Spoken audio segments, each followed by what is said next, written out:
त्रिपुरा में हुए सांप्रदायिक दंगों के साए के बीच आज स्थानीय निकाय चुनाव की वोटिंग हुई।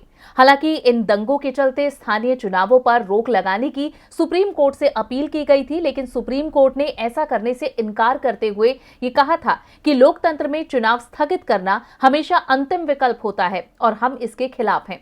इसके अलावा आज सुप्रीम कोर्ट ने स्थिति की गंभीरता को समझते हुए एक और आदेश दिया। क्या कहा कोर्ट ने इस आदेश में, देखिए इस रिपोर्ट में।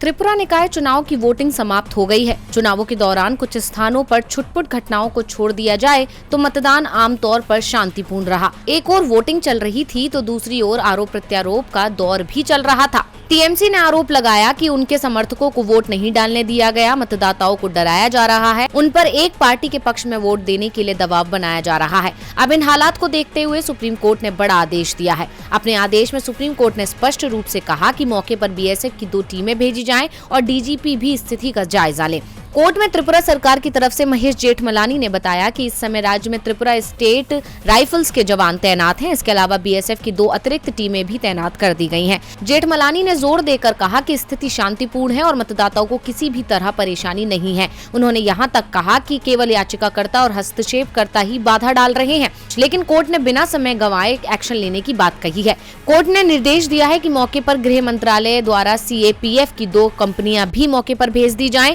वहीं डीजीपी और गृह सचिव को मौके पर जाकर समीक्षा करने के लिए कहा गया है। कोर्ट ने कहा है कि अधिकारियों को जमीन पर जाकर चेक करना चाहिए कि वहां पर पुलिस बल की जरूरत है या नहीं।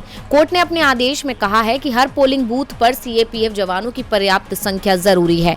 वहीं पोलिंग ऑफिसर्स को भी निर्देश दिए गए हैं कि जरूरत पड़ने पर तुरंत सीएपीएफ के जवानों से मदद ली जाए और स्थिति को नियंत्रण में रखा जाए। कोर्ट ने अपने आदेश में ये भी कहा है कि सभी बूथों में सीसीटीवी न होने की वजह से प्रिंट और इलेक्ट्रॉनिक मीडिया को मतदान की पूरी रिपोर्टिंग सुनिश्चित करने के लिए एसईसी, डीजीपी और गृह सचिव को तत्काल प्रभाव से निर्देश दिए जाएं।